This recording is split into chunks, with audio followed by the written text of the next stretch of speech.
누가복음 7장 11절 제가 먼저 읽겠습니다. 그 후에 예수께서 나인이라는 성으로 가실새 제자와 많은 무리가 동행하더니 성문에 가까이 이르실 때 사람들이 한 죽은 자를 메고 나오니 이는 한 어머니의 독자요 그의 어머니는 과부라. 그 성에 많은 사람도 그와 함께 나오거늘 주께서 가부를 보시고 불쌍히 여기사 울지 말라 하시고 가까이 가서 그 관에 손을 대시니 맨 자들이 서는지라. 예수께서 이르시되 청년아 내가 내게 말하노니 일어나라 하시매 죽었던 자가 일어나 앉고 말도 하거늘 예수께서 그를 어머니에게 주시니 모든 사람이 두려워하며 하나님께 영광을 돌려 이르되 큰 선지자가 우리 가운데 일어나셨다 하고 또 하나님께서 자기 백성을 돌보셨다 하더라. 같이요. 예수께 대한 이 소문이 온 유대와 사방에 두루 퍼지니라. 아멘. 우리 지체가 인사하겠습니다. 주님의 이름으로 사랑합니다. 주님의 이름으로 사랑합니다.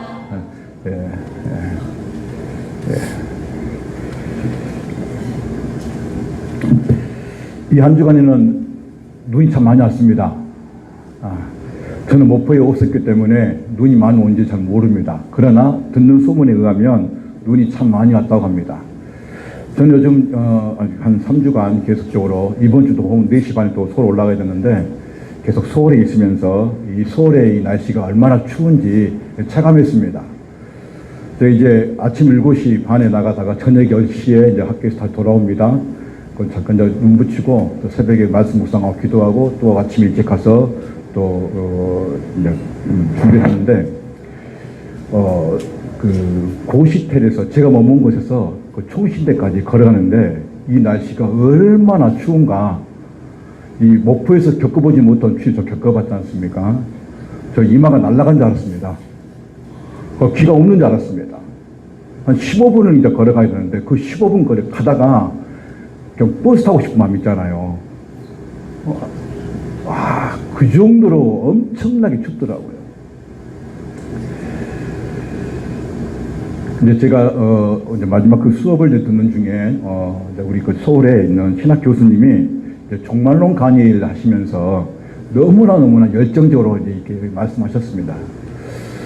그러다가 이제 쭉 중간에 잘 가시다가 어떤 것을 간증하시냐면 신학 교수로 있으면서 이제 강의를 하다가 자신의 아들이 청년이었는데 갑자기 죽었습니다.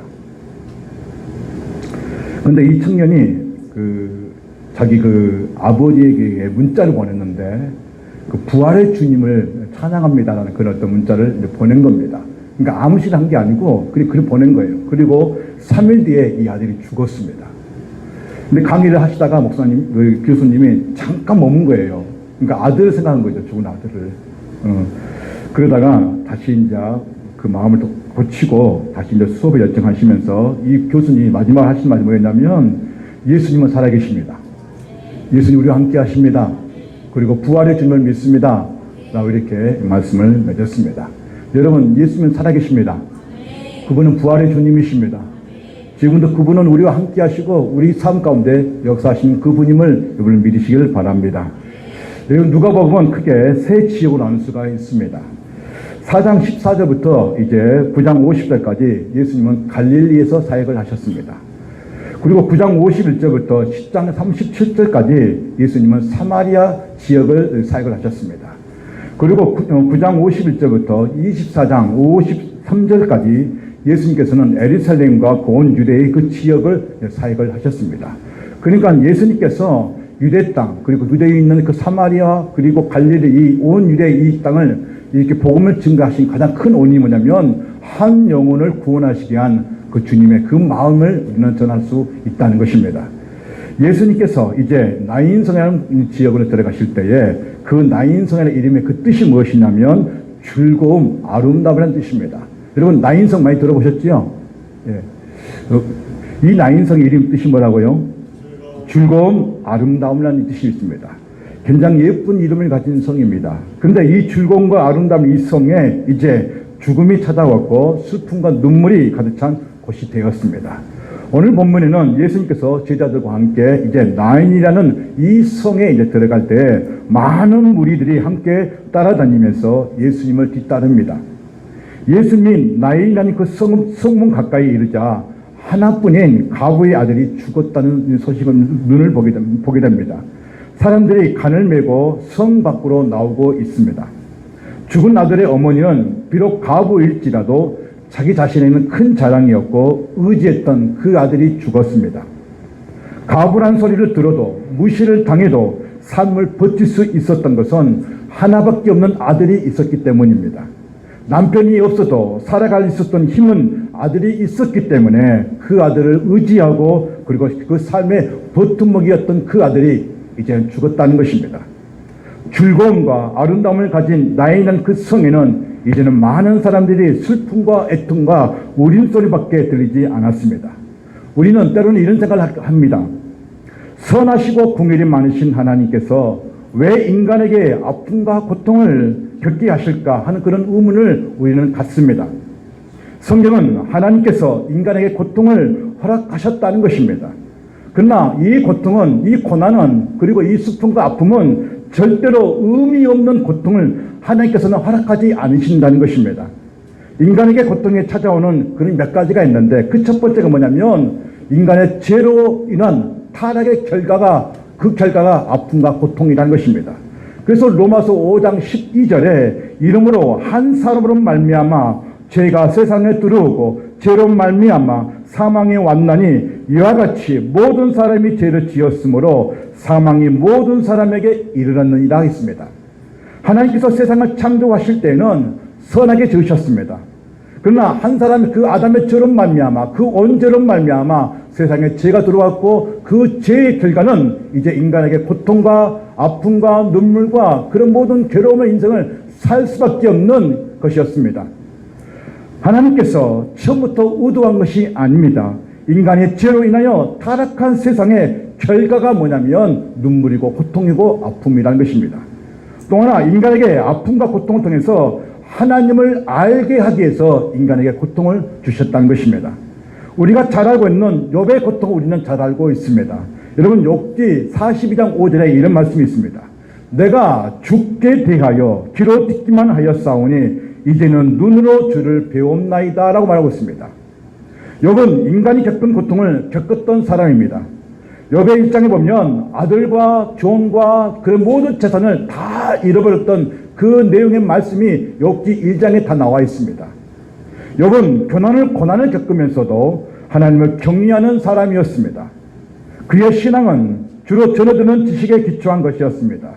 그는 하나님에 대해 알고 있었지만 깊이 체험하는 것이 부족했던 것이었습니다. 그러나 극심한 고난과 하나님의 지적인 말씀을 경험한 후에 그는 하나님을 더 깊이 이해할 수 있었고 하나님을 알게 되었습니다.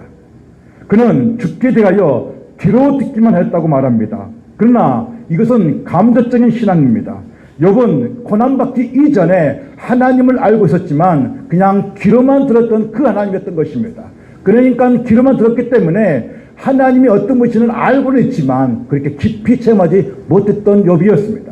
그러나 그 뒤에 뭐라고 말하고 있습니까? 이제는 눈으로 주를 본다고 말하고 있습니다.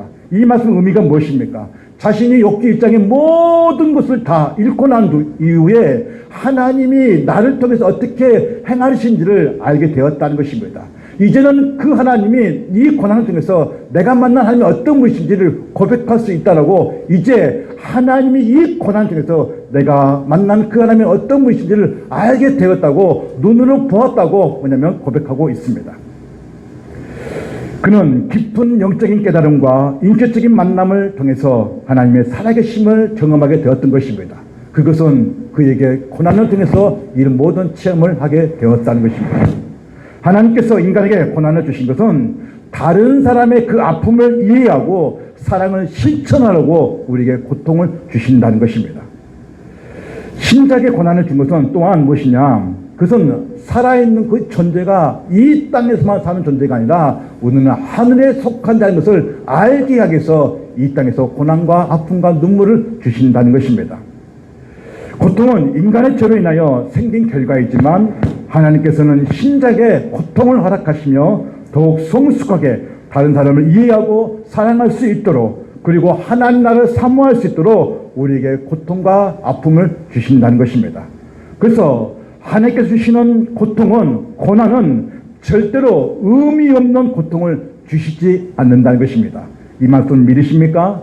여러분은 당하고 있는 그 고통은 의미가 없는 고통이 아니라 분명히 하나님께서 여러분을 깨닫게 하시기 위해서, 무엇인가를 알게 하시기 위해서 여러분에게 아픔을 주시고 눈물을 주신다는 것을 믿으시길 바랍니다. 예수님께서는 오늘 이 본문을 통해서 절대로 우연히 그냥 감정에 의해서 예수님은 사역을 하시지 않았습니다. 예수님께서는 갈릴리 사역을 하시면서 이제 예루살렘으로 유대 땅으로 내려오신 그 중간에 나인성을 거치십니다. 근데 이 나인성은 예수님께서 그냥 우연히 지나는 길이기 때문에 그냥 거치는 것이 아니라 한 사람, 한 가구의 그 눈물을 닦아주시기 위해서 나인이라는 그 성으로 이제 들어가셨다는 것입니다.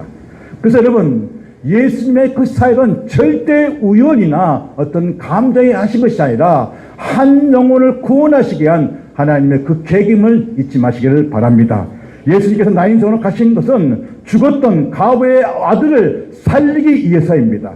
예수님께서 죽은 아들을 보면서 울고 있는 그 한 가부를 주목하시고 그에게 울지 말라고 말씀하십니다. 7장 12절 13절 같이 읽겠습니다. 성문에 가까이 이르실 때에 사람들이 한 죽은 자를 메고 나오니 이는 한 어머니의 독자요 그의 어머니는 가부라.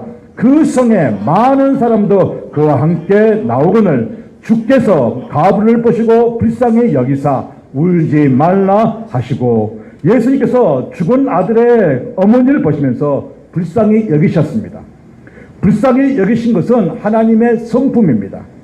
구약의 하나님께서 그 시대에 가부나 객이나 고아나 가난한 자를 불쌍히 여기셨고 궁일이 여기셨고 그들을 도와주셨습니다. 예수님께서 울지 말라고 하신 것은 더 이상 계속적으로 슬퍼하며 울지 말라는 것입니다. 내가 너의 슬픔을 끝내주겠다는 말씀인 것입니다. 예수님께서 그녀의 슬픔을 끝내실 것을 약속하시는 말씀이라는 것입니다. 여러분, 오늘 이 누가복음 7장에 바로 그 뒷장 누가복음 8장에 장소와 상황은 다르지만 해단장 야이로의 그 딸이 죽은 것을 볼 수 있습니다. 이제 해단장이 자신의 딸이 죽어가는 것을 알기에 사람을 보내서 예수님을 급히 모셔오라고 사람을 보냅니다. 예수님은 그 소식을 듣고 이제 가는 길인데 수많은 군중들이 예수님을 에워싸고 있었습니다. 근데 그 중간에 12년 혈루증을 앓는 여인이 예수님의 그 뒤에서 예수님의 옷자를 만지자 나은 역사를 보게 됩니다. 그 사이에 그 직제된 그 시간에 이제 해단장이 야이로 딸은 죽었습니다. 그리고 예수님께서 그 해단장이 있는 그곳에 왔지만 이미 죽은 그 아들이 딸이었기 때문에 더 이상 말을 할 수가 없었던 것입니다. 이때 예수님께서 뭐라고 말씀하시냐면 누가복음 8장 50절에 두려워하지 말고 믿기만 하라. 그리하면 딸이 구원을 얻으리라고 말씀합니다. 모든 사람은 이걸 믿지 않았습니다. 그러나 예수님께서는 두려워하지 말라. 이 딸이 이제 살아날 것에 대해서 말씀을 하신 것을 볼 수 있습니다. 그러면서 그에게 뭐라고 합니까? 울지 말라고 말씀하신 것입니다. 울지 말라는 것은 너의 슬픔을 이 시간에 지금 내가 끝내주겠다는 약속의 말씀인 것을 보여주고 있는 것입니다. 예수님께서 슬퍼하고 있는 해단장 야이로의 딸을 살리십니다. 예수께서 뭐라고 말씀하십니까? 울지 말라고 말씀하고 있습니다. 예수님께서는 슬픔을 기쁨으로, 눈물을 기쁨으로 바꾸시는 분임을 오늘 이 7장과 이 8장을 통해서 우리는 볼 수 있다는 것입니다. 우리의 인생이 나인성 가부의 삶과 같습니다. 인생을 돌아보면 우리 인생에 나인성 가부와 같은 삶이라는 것을 우리는 볼 수 있습니다.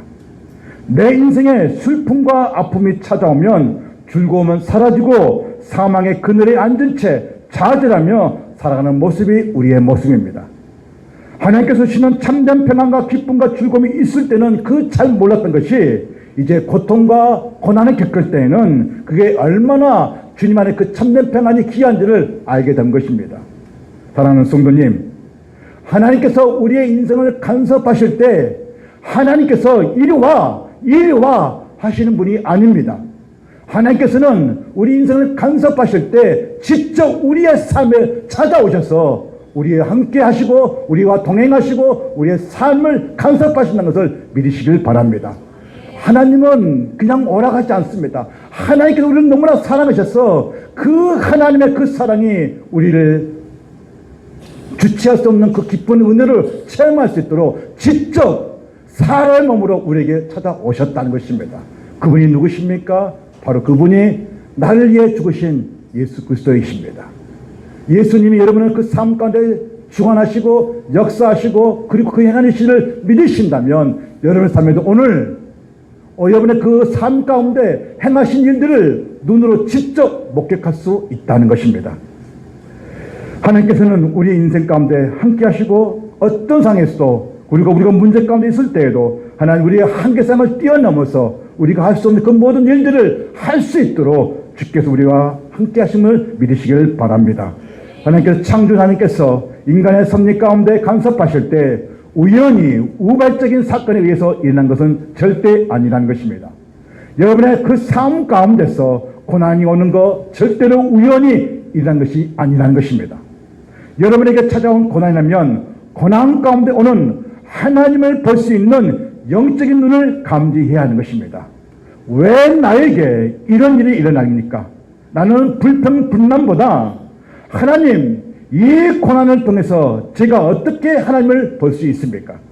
어떻게 하면 이 고난 가운데서 하나님의 뜻을 발견할 수 있습니까? 라는 그런 질문이 오늘 우리에게 있어야 된다는 것입니다.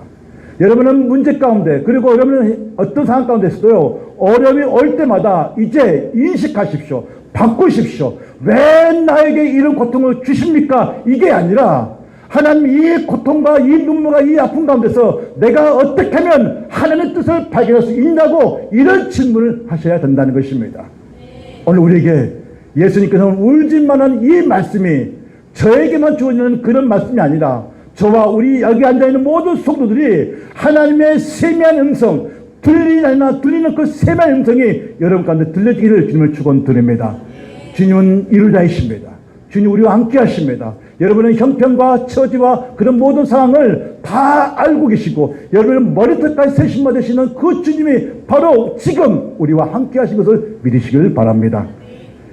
하나님께서는 세상을 창조하실 때에도 우연이 아니었습니다. 첫째 날부터 여섯 날까지 창조하신 그분의 뜻과 그분의 의도대로 이루어져 가는 것을 우리는 볼 수 있다는 것입니다. 예수님께서 공생의 살 기간 동안 자신이 누구인지를 드러내셨습니다. 그리고 직접 백성들에게 보여주셨습니다. 그분이 누구신지를 직접 알 수 있도록 하셨다는 것입니다. 그래서 죽은 아들을 살리신 예수님을 보면서 백성들이 다 하나같이 하는 말이 큰 선지자가 우리 가운데 일어나셨다. 그분은 자기 백성을 돌보신다고 이 백성들이 자신의 입으로 고백한 것을 볼 수 있습니다. 큰 선지자가 이 땅에 나셨다. 그리고 그분은 지금 우리를 돌보신다고 이 백성들이 고백하고 있다는 것입니다. 성경의 사도 바울은 로마서 8장 18절에 이렇게 말씀합니다. 현재의 고난은 장차 우리에게 나타날 영광과 좋게 비교할 수 없도다. 그리고 시편 기자는 시편 119편 67절에 이렇게 고백합니다. 같이 읽겠습니다. 고난 당하기 전에는 내가 그릇 행하였더니 이제는 주의 말씀을 지키나이다. 고난 당한 것이 내게 유익이라. 이로 말미암아 내가 주의 율례들을 배우게 되어. 아멘. 고난을 좋아하는 사람은 한 사람도 없습니다. 그러나 성경은 고난을 통해 하나님을 알게 된다고 분명히 말씀하고 있습니다.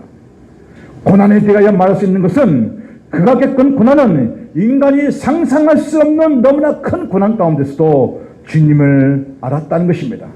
그 고난을 통하여 그 아픔과 눈물과 고통을 겪으면서 그 겪은 그 고난을 통해서 하나님을 알게 되었다는 것입니다. 그게 뭡니까? 새하늘과 새 땅에 들어갈 때 얻게 되는 멸관에 비하면 아무것도 아니기에 우리에게 천천한 영광과 좋기 비교할 수 없기 때문에 고난 당한 것이 내게 유익이라고 말씀하고 있습니다. 왜요? 하나님을 더 깊이 알 수 있기 때문입니다. 죽음을 가지고 성 밖으로 가지만 예수는 생명을 가지고 성 안으로 들어오십니다. 본문에 죽은 아들은 성 밖에 무덤으로 가고 있습니다. 그러나 예수님은 그 영혼을 살리기 위해서 성 안으로 들어오시는 것입니다. 7장 11절 12절 같이 한번 읽겠습니다. 그 후에 예수께서 나인한 성으로 가실새 제자와 많은 무리가 동행하더니 성문 가까이 이르실 때에 사람들이 한 죽은 자를 메고 나오니 이는 한 어머니의 독자예요. 그 어머니는 가브라 그 성에 많은 사람도 그와 함께 나오거늘. 자, 한번 상상해 볼까요? 지금 이 가부의 아들이 죽었습니다. 그리고 많은 사람들이 슬피 울면서 그 간을 어깨에 메고 지금 나인성 밖으로 나가고 있습니다. 그죠? 그런데 반대편에서 지금 부활이요 생명이 되신 예수님은 지금 나인성 안으로 뭐하고 있습니까? 들어오고 계시는 거예요. 예수님은 부활이요 생명이 되신 분입니다. 이 죽은 가부의 그 아들, 하나밖에 없는 그 아들, 자신의 평생을 의지할 수밖에 없는 그 아들을 살리기 위해서 이 여인을 불쌍히 여기고 부유히 여기셨기 때문에 이 아들을 살리기 위해서 그냥 나인성을 지나치는 것이 아니라 나인성 안으로 들어가신 것을 볼 수 있습니다. 그러나 수많은 사람들은 예수님이 누구신지를 모른다는 것입니다. 예수께서 뭐라고 말씀하신지 아십니까? 요한복음 11장 25절 26절에 이렇게 말씀합니다. 예수께서 이르시되 나는 부활이요 생명이니 나를 믿는 자는 죽어도 살겠고 무릇 살아서 나를 믿는 자는 영원히 죽지 아니하리니 이것을 내가 믿느냐. 아멘. 여러분 무엇을 믿으십니까? 예수님이 부활이요 생명인 것을 믿으십니까? 그렇다면 오늘 이 죽은 아들이 살아난 것을 믿으십니까? 아멘. 여러분 우리에게도 죽은 영혼이 있다면 오늘 이 말씀을 통해서 다시 살아나는 역사가 일어날 줄로 믿습니다. 성령의 능력은 강력합니다. 성령의 역사는 지금도 살아 움직이고 계십니다. 그 성령께서 지금도 우리 마음 가운데 우리 생각 가운데 주관하셔서 우리의 모든 것을 보고 계시고 지금도 일하고 계신 것을 믿으시길 바랍니다. 그분이 바로 우리 예수님을 통해서 우리는 보여주고 있는 것입니다. 부활이 되신 예수님께서 오늘 이곳에 이 땅에 오셨다는 것입니다. 예수님 오늘 우리의 마음으로 들어오셨습니다. 그분이 내 마음에 자정하실 때에 역사가 일어날 줄로 믿습니다. 여러분 자정이 뭔지 아십니까? 너가 내 안에 내 말이 너희 안에 거하는 것이 자정인 것입니다. 우리 안에 늘 거하시는 그 주님, 그 성령 하나님께서 우리 가운데 늘 거하신 것을 믿으시길 바랍니다. 그때 여러분 하나님의 역사를 우리가 직접 욥이 보았던 것처럼 이제야 내가 눈을 떠서 볼 수 있습니다는 고백이 될 수 있다는 것입니다. 여러분 여러분의 영적 상태는 어떻습니까? 지금 여러분의 그 영적 상태는 어떤 상태인지를 점검해 보라는 것입니다. 우리가 만약 예수님께 초점을 맞추지 않는다면 멀리서 들려오는 생명이 이독한 119의 구급차의 사이렌 소리가 이제 점점 가까이 들릴 것입니다. 이 구급차의 사이렌 소리는 여러분 소리에 반드시 들려서 이 사람은, 이 집사님은 영적인 생명이 이독합니다. 영이 죽었습니다. 성령이 계시지 않고 꺼져가고 있습니다. 영이신 성령이 계신도 불구하고 영적 호흡을 하지 않은 말미암아 이 영이 죽어가고 있습니다. 그래서 사이렌 소리가 울리면서 지금 이 죽은 영혼이 성령이 계신도 불구하고 부르짖지 않고 찾지 않는 이 죽은 영혼에게 지금 성령께서 주님께서 찾아오셔서 계속 사이렌 소리를 울리고 있다는 것입니다. 삐뽀 계속 울리면서 이 죽어가는 이 영혼을 살리려고 지금 생명의 이 구급차를 우리에게 보내셨다는 것입니다. 여러분 영적인 사이렌 소리가 들리지 않습니까? 지금 여러분의 영적 상태가 위급하다고 들리지 않습니까? 지금 여러분 상태는 지금 어떤 상태입니까? 하나님을 갈망하는 상태입니까? 하나님을 찾고 있는 상태입니까? 아니면 내 마음대로, 내 생각대로, 내 감정대로, 내 느낌대로 살아가는 존재입니까? 여러분, 여러분의 영적인 상태가 지금도 어둠에 있다면 깨어나야 되는 것입니다. 지금 영적인 사이렌스가 울리기 전에, 하나님께서 이 천둥소리가 울리기 전에, 천사장인 나팔소리가 울리기 전에 여러분의 영적인 상태를 반드시 체크하셔야 하는 것입니다. 하나님의 세미한 음성, 들리지 않나 들리는 그 세미한 음성이 여러분에게 들려져야 한다는 것입니다. 하나님의 말씀을 소홀히 여기지 마십시오. 만약 여러분이 말씀을 소홀히 여기고 하루하루 살아가게 되면 여러분은 말씀이 없는 텅 빈 마음에 살아가는 어느 신자처럼 진짜 고난과 어려움이 올 때 나를 붙잡아줘야 할 말씀이 없기 때문에 사단의 종노를 할 수밖에 없습니다. 오히려 깊은 수렁에 빠질 수밖에 없습니다. 이 예배 가운데서 성령께서는 불꽃 같은 눈으로 우리를 보고 계십니다. 여러분의 그 심령 가운데 뜨거움이 없다면 우리는 희망이 없이 살아가는 존재라는 것을 잊지 마시길 바랍니다. 세상이 주는 즐거움은 잠깐입니다. 그러나 세상에 줄 수 없는 엄청난 기쁨은 부활이요 생명이신 예수부터 공급됨을 믿으시길 바랍니다. 그분이 우리의 삶에서 오셔서 간섭하시고 역사하시고 지금도 세미한 음성으로 우리에게 말씀하고 있다는 것입니다. 부활이요 생명이신 주님을 붙잡으십시오. 사람들은 죽음 때문에 간을 들고 성 밖으로 나가고 있지만 그러나 생명이 되신 예수님은 그 영혼을 살리기 위해서 성 안으로 들어오셨다는 것입니다. 예수님은 지금도 우리 안으로 들어오셨습니다. 하늘의 소망을 두고 살아가시는 성령 되시기를 주님의 축원드립니다. 예수님의 약속한 말씀이 있습니다. 그게 뭔지 아십니까? 계시록 21장 4절에 이렇게 말씀합니다. 제가 읽겠습니다. 모든 눈물을 그 눈에서 닦아주시리니 다시는 사망이 없고 애통하는 것이나 곡하는 것이나 아픈 것이 다시 있지 아니하리니 처음 것들이 다 지나갔습니다. 또 내게 말씀하시되 이루었도다. 나는 알파와 오메가요 처음과 마지막이라. 내가 생명수 샘물을 목마른 자에게 값없이 주리니. 아멘. 아들 잃은 어머니의 눈물은 애통이고 한숨이고 고통이었습니다. 예수는 이 가부의 마음을 아시고 불쌍히 여기셨습니다. 그래서 예수님께서는 이 여인의 눈물을 닦아주시고자 마음을 먹었습니다. 예수님이 오셔서 생명수 샘물이 되시고 영적으로 목마른 자들에게 값없이 주셨다고 말씀하고 있습니다. 여러분, 영적으로 목마른 자들에게 값없이 주셨다는 것이 뭔지 아십니까?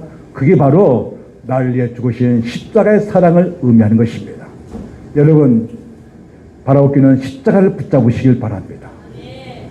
여러분, 차에다가 십자가를 걸어놓는다고 해서 그게 십자가가 아닙니다. 죄송하지만 여러분은 목걸이에 십자가를 걸어놓는다고 해서 그 십자가가 아닙니다. 진정한 십자가는 여러분의 그 심령 깊숙한 곳에 가장 밑바탕에 무엇이 자리 잡고 있는가가 가장 중요하다는 것입니다. 그것은 십자가여야 하는 것입니다. 예수님이 여러분의 마음 깊숙한 곳에서 기초로 그리고 반석으로 다듬어진 상태에서 살아갈 때에 어떤 고난과 고통이 온다 할지라도 그것을 이길 수 있는 힘이 된다는 것입니다. 여러분, 십자가는 우리에게 가장 큰 의미를 주는 것입니다. 그 십자가를 붙드시기를 주님으로 축원드립니다. 이제 예수님께서는 뭐라고 말씀하시나 아십니까? 그 간을 메고 가고 있는 그 간을 향해서 그 사람들 향해서 이제 예수님께서는 분명히 우리에게 말씀하는 것을 볼 수 있습니다. 7장 14절 15절에 이렇게 말씀합니다. 다시 한번 읽겠습니다. 가까이 가서 그 간에 손을 대시니 메인 자들이 서는지라. 예수께서 이르시되 청년아 내가 내게 말하노니 일어나니라 하시매 죽었던 자가 일어나 앉고 말도 하거늘 예수께서 그를 어머니에게 주시니. 아멘. 예수님께서는 간 가까이 계십니다. 그리고 그 간에 손을 대십니다. 그때 간을 메고 있던 자들이 멈춥니다. 그리고 예수님께서는 이 간을 향해서 뭐라고 말씀하십니까? 청년아 내가 내게 말하노니 일어나라 일어나라 이렇게 말씀하셨다는 것입니다. 즉시 지금 그 현장에 많은 사람들이 볼 수 있는 그 상황에 예수님께서는 지금 그 간에 누워있는 그 죽은 아들을 청년아 일어나라고 말씀하실 때 이 청년은 일어났다는 것입니다. 살아나셨다는 것입니다. 여러분, 이게 예수님의 능력입니다. 이게 지금도 우리에게 역사할 줄로 믿습니다. 청년아 내게 말하노니 일어나라. 이 말씀에는 능력의 말씀이 내포되어 있습니다. 그게 무엇입니까? 그것은 생명을 살리는 말씀이라는 것입니다. 하나님은 말씀으로 천지를 창조하셨습니다. 예수님도 말씀으로 죽은 자를 살리셨습니다. 단순한 소리가 아닙니다. 위대하고 능력 있는 말씀입니다. 생명을 창조하셨고 흑암에 있는 아들을 부활의 생명으로 살리셨다는 것입니다. 우리가 여기서 절대로 놓쳐서는 안 될 것이 하나가 있는데 그게 뭔지 아십니까? 이건 절대로 놓쳐서는 안 됩니다. 그것은 예수님은 사람을 살리기에 오셨다는 것입니다. 무엇이라고요? 예수님은 사람을 살리기 위해서 오셨다는 것입니다. 여러분, 이 사람은 다시 한번 이곳을 인사만 하겠습니다. 다시 여섯 보고 인사합니다. 예수님은 당신을 살리기 위해서 오셨습니다. 네. 그냥 웃고만 계신 분도 계신데 여러분, 예수님은 지금도 우리를 살리고 계십니다. 세상은 영적으로 죽은 사람들이 너무나 많습니다. 이번 주에 우리가 불신자를 만나면 아무에게도 만나서 여러분의 입술로 예수님을 증거할 때 여러분의 영은 살아날 것입니다. 그리고 기쁠 것입니다. 나인성의 의미가 무엇입니까? 즐거움과 아름다움이 아닙니까? 예수님 때문에 죽음과 슬픔과 아픔과 고통했던 나인성이 이제는 기쁨과 감사와 한의의 찬양으로 바꾸셨다는 것입니다. 우리 안에 두려워하는 영, 어둠의 영, 무서워하는 영을 제거하시길 바랍니다. 능력은 말씀입니다. 예수님은 살리는 영입니다. 청년아 일어나는 선포된 말씀은 죽어있는 영들에게 선포하십시오. 그리고 외치십시오. 청년아 지금 일어나라. 여러분, 이 말씀이 생명의 말씀이라면 여러분의 입술로도 뭐냐면 고백이 되어야 하는 것입니다. 예수님 내 마음에 들어오시면 절망에서 소망으로 바꿔진다는 것입니다. 예수님께서 청년아 내게 말하노니 일어나라는 이 말씀에 죽었던 청년이 일어나 앉았습니다. 즉시 살아난 것입니다. 절망에서 소망으로 즉시 바꿔졌다는 것입니다. 불신자들은 예수님이 죽은 자를 살리신 것을 설화나 동화로 알고 있습니다. 믿지 않습니다. 왜 그럴까요? 예수님은 누구신지를 모르기 때문입니다. 성경에 기록된 말씀이 하나님의 말씀으로 믿지 않기 때문입니다. 하나님을 두려워하십시오. 누가 보든지 안 보든지 상관없이 항상 하나님 앞에 서 있기를 간절히 원합니다. 저 역시 서울에 있으면서 정말 거짓말 이거 아무것도 보태지 않고 아침 9시부터 저녁 9시 10시까지 계속 앉아서 수업 듣습니다. 어떤 교수님은 원래 10분 줘야 되는데 3분만 쉬고 오세요 합니다. 근데 저는 이 수업을 준비하면서 하나님, 저는 늘 하나님 앞에 서 있습니다. 누가 보든지 안 보든지 저는 늘 하나님 앞에 서 있습니다. 제가 걸어갈 때에도 고시텔에 있을 때에도 항상 어느 장소에 있든지 저는 하나님 앞에 서 있습니다. 나는 그런 인식을 하니까 제 행동 거지가 바꿔집니다. 여러분은 지금 누구 앞에 서 있습니까?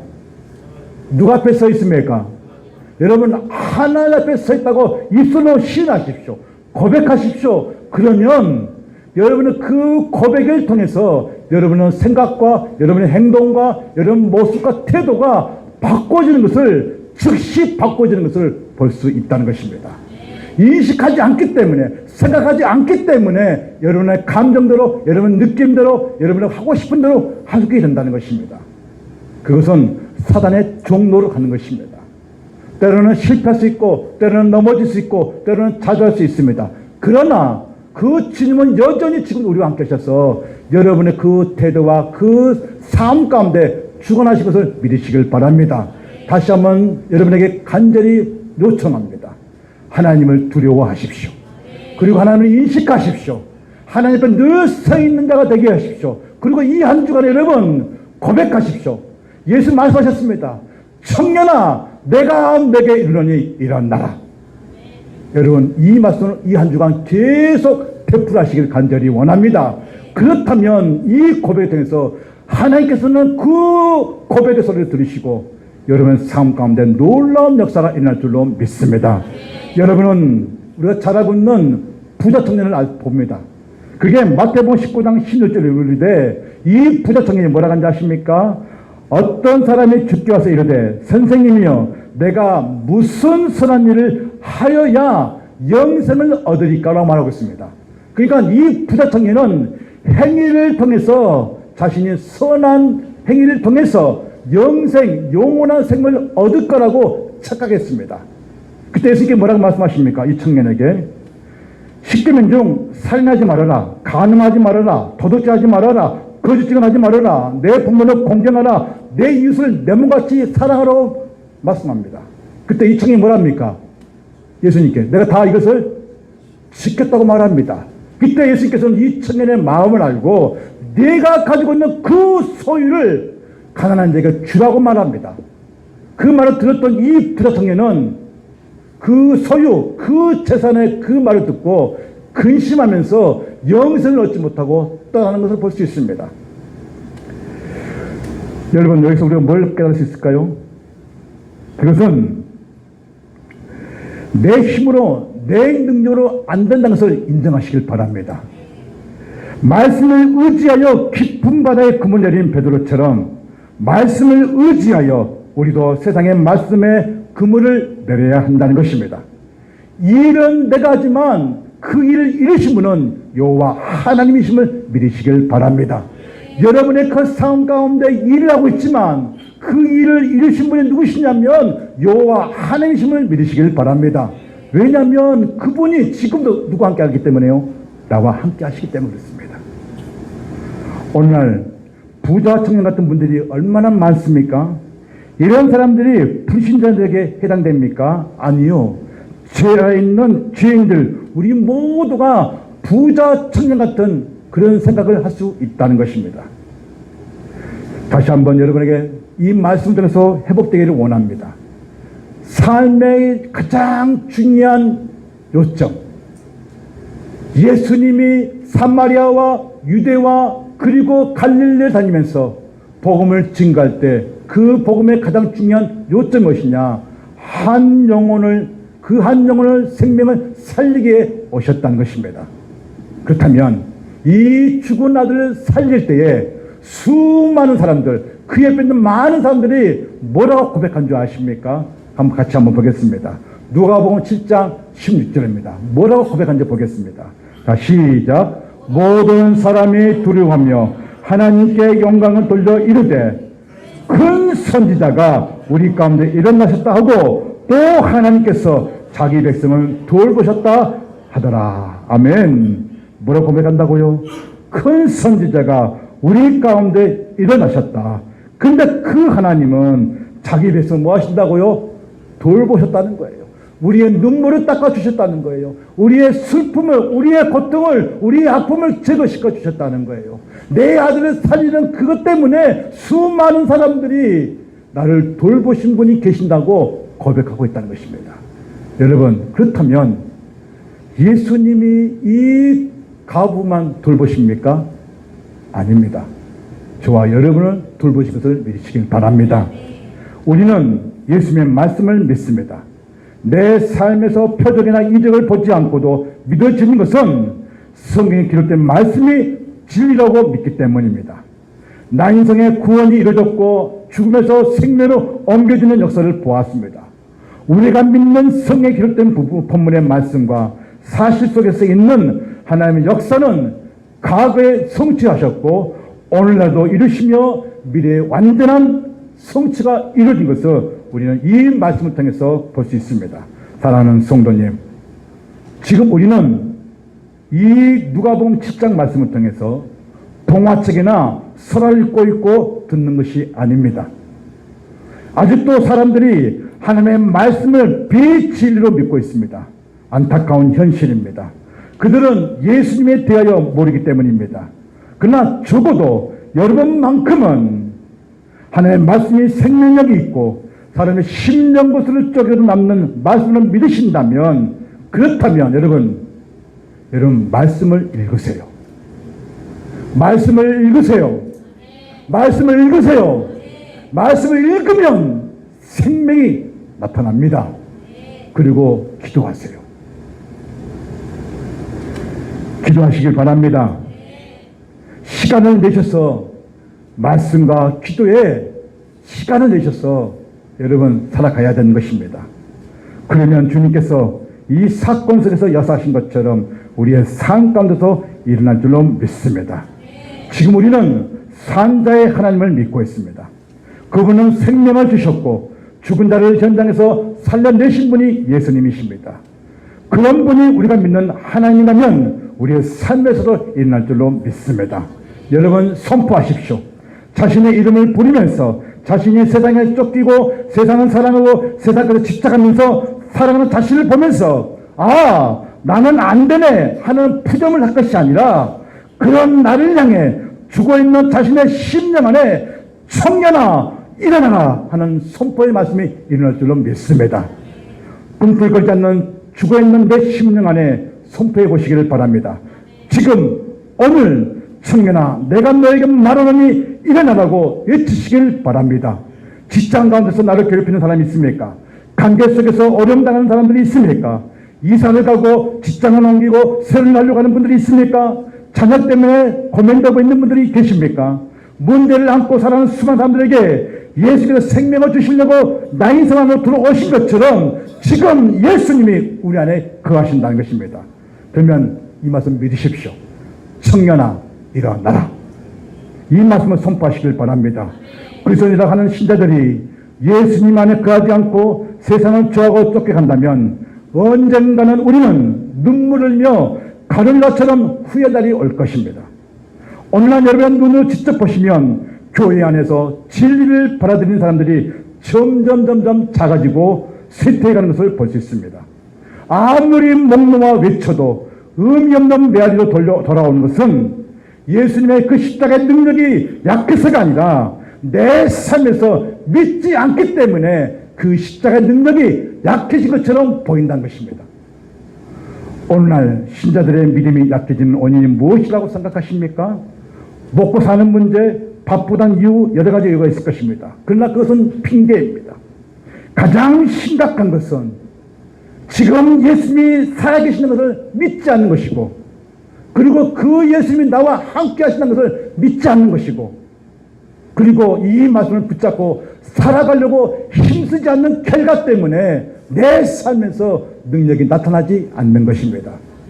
그렇다면 바라옵기는 다시 한번 여러분에게 간청합니다. 오늘 이 말씀을 들으셨다면, 오늘 예수님 말씀하신 이 말씀, 단 한마디 그 말씀, 청년아 내가 너에게 이르노니 일어나라고 하시는 이 말씀을 잊지 마시고 이 한 주간 계속 선포해 보시길 바랍니다. 어떤 역사가 일어날지를 하나님께서 하신 일들을 직접 욥이 고백한 것처럼 예전에는 내가 귀로 들었지만 이제는 내가 눈으로 본다고 고백했던 것처럼 이제 욥의 고백이 이 한 주간에 일어날 줄로 믿습니다. 여러분 다시 한번 볼까요? 다시 한번 이 말씀을 읽어볼까요? 그리고 마치겠습니다. 누가복음 7장 14절입니다. 크게 읽겠습니다. 같이 한번 읽겠습니다. 누가복음 7장 14절. 자, 성경을 보십시오. 시작. 가까이 가서 그 관에 손을 대시니 맨 자들이 서 있느니라. 예수께서 이르시되 청년아 내가 내게 말하노니 일어나라 하시네. 아멘. 여러분 다시 일어나시길 바랍니다. 깨어있기를 바랍니다. 여러분의 삶 가운데 살아계시는 주님, 부활이요 생명 되시는 그 주님이 여러분의 다시 죽어가는 그 심령을 꿈틀꿈틀거리게 할 줄은 믿습니다. 여러분 그분은 우리 아버지십니다. 그분은 지금도 함께 하십니다. 여러분이 하신 일들을 반드시 고백하시기를 주면 축원드립니다.